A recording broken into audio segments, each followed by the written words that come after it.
truth about alcohol. So there's two things that I'm going to touch on in this video, and the first thing is that I'm going to talk a little bit about alcohol and why I feel like it gets a little bit too much hate than actually what it deserves. And as the final part of the video, I will talk a little bit about my experience with alcohol and some of the implications of it, because if you guys recall or not, or if you have been following for me for that long, about 1.5 years ago I shared a post where I basically declared that I was going to stop drinking alcohol. So I'm going to give you guys a little bit of an update on that. But before we dive in, the first thing I want to touch on when it comes to alcohol is actually the implications when it comes to sleep. And just like I said, I feel like alcohol gets a little bit too much hate, because when you read about alcohol and fitness, it's pretty easy to feel like that if you have a drink you're going to lose all your muscle gains and fat loss is going to be impossible, but that's not definitely the case. So we're going to totally debunk that. But the first thing I want to touch on is sleep. And it's a little bit ironic because alcohol is sometimes used as a sleeping aid, and I totally get it. It's usually easier to fall asleep when we're drunk or affected by alcohol, but the irony in that is that alcohol blocks REM sleep, and REM sleep is one of those most important states for, especially when it comes to learning, because REM sleep is kind of where the brain detoxifies. I'm not sure if detoxifies is the right word, but it's basically getting rid of the stuff that it doesn't need, and it also is repeating learning. So what you learned throughout the day, your brain will actually reloop those memories when you're in REM sleep. And like I said, it's extremely important for learning, and alcohol is going to prevent that from happening. And the second thing with alcohol is that we're not getting as deep into our sleep, so it's easier for us to wake up. And I'm sure all of you guys has ever drank has experienced this, that you're waking up like 3 or 4 hours before you're usually waking up, and usually feel dehydrated, because that's another aspect of it, that it's very dehydrating. But you're waking up 3 or 4 hours earlier, you feel like shit, you just want to go drink something, and that is very common with alcohol as well, that we're waking up earlier than we're actually supposed to. And this can be a huge problem if you're a person that's having it hard to fall back asleep or even fall asleep in the first place. So just the final notes on sleep, alcohol makes it easier to fall asleep, but it's also going to block the REM sleep, and it's going to make us have lighter sleep, and we're going to be prone to waking up earlier than we actually intended or that we want to. So, and the second aspect I want to touch on is a little bit when it comes to the nutrients of alcohol, so to speak. But alcohol basically doesn't contain any nutrients whatsoever, and it's 7 calories per gram. So if you guys recall, protein is 4 calories per gram, carbohydrates is 4 calories per gram, and fat is 9 calories per gram. So alcohol is hitting a 7, got little to no nutrients. But the thing about alcohol and drinking is that it doesn't have to be that bad. So if you guys heard or read any article on alcohol, it tends to be like, okay, you're not going to be able to drink on a diet, or if you're doing that, you're not going to be able to lose weight, and that is definitely not the case. But what we have to realize is that there's going to be good and bad options. So for example, a glass of red wine is about 40 calories. So if you'd have three glasses of red wine, that's 120 calories. It's not a big deal. So, but on the other hand, if you order a pina colada, that can be about 400 calories. So if you're having maybe 3 of those, that's almost your entire calorie intake for the day if you're a female. So there's good options and there's bad options. And the worst options, like I said, are like very sweet drinks that are high in sugar and alcohol. So like pina colada, I think mojitos are up there as well. But and also cider is pretty bad as well, and beer is like kind of in the middle.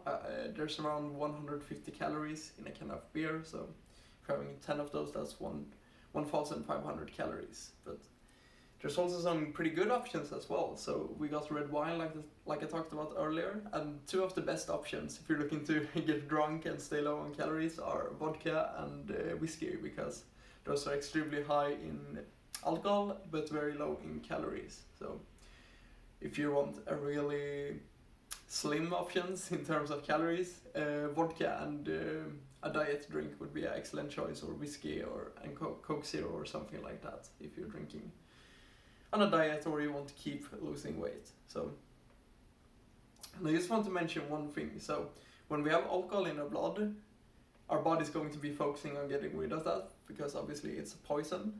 So people tend to view that as we can't lose weight when we're drinking alcohol, and like I said, your body's going to focus on get rid of that, then it's going to start burn fat. So if you're still in a calorie deficit for that day, you're still going to lose fat even if you drank alcohol. So I think that's important to note. And yeah, I think that's it on alcohol. Or actually, a final point is that when we're out drinking, it's usually not alcohol that is making up the most amount of calories. The thing that prevents us from losing weight or sabotages our results is usually that the snacks, or if we're having that drunk pizza or that drunk junk food, whatever it might be. And like you guys might know, when we are drinking, we're usually craving carbohydrates and fat. So we tend to overeat on chips, peanuts, whatever it might be. But one thing that is really important if you're going to succeed with drinking on a diet is just like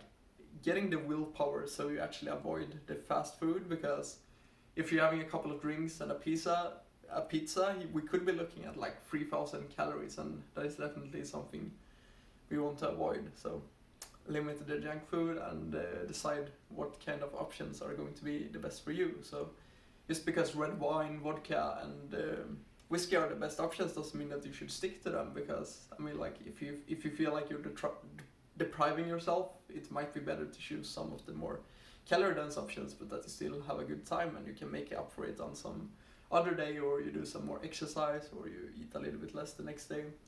Whatever it might be, there's many different ways to work it out for you.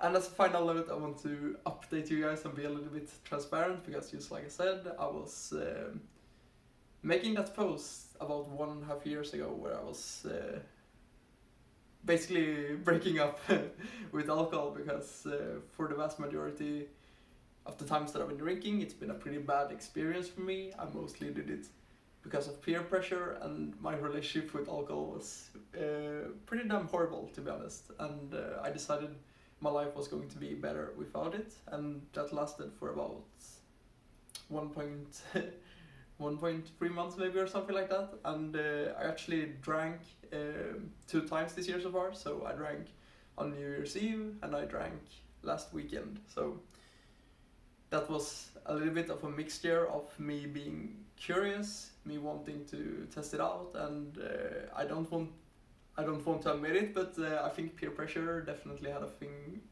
an impact on my decision. And it wasn't like anyone was forcing me or even asking me to drink. It was just that in my head I knew that the people I was going to spend New Year's Eve with was also going to be drinking. But to make a long story short, I actually ended up drinking 2 times, so I'm not sober any longer, and I have a little bit of a mixed feeling about it, because I feel like my relationship with alcohol now is way better than it was before. One of the problems in the past was that I tended to get into these anxious thought loops where I was just sitting at a party and I was just stuck in my head, running through negative scenarios in my head, feeling guilt or whatever it might be. But I haven't experienced that any of the 2 times that I've been drinking now, so I'm very grateful for that. But at the same time, I'm not sure if I want to keep drinking going forward. I might go back to being sober again. I haven't really made a decision about that, but what makes me want to stay sober despite me not having the same issues anymore is just the fact that what it does to my sleep. So I touched on it, that alcohol blocks REM sleep, and I just feel like it impairs my recovery so much. And now that I'm training for an Ironman, my training volume is very high, and I just want to feel and perform at my best, and I feel like alcohol is sadly taking that away from me. And yeah, like I said, I'm not really sure where I'm going to be going from here, but that's the status right now, and I just wanted to be transparent with you guys. So hope you enjoyed this video, and till next time.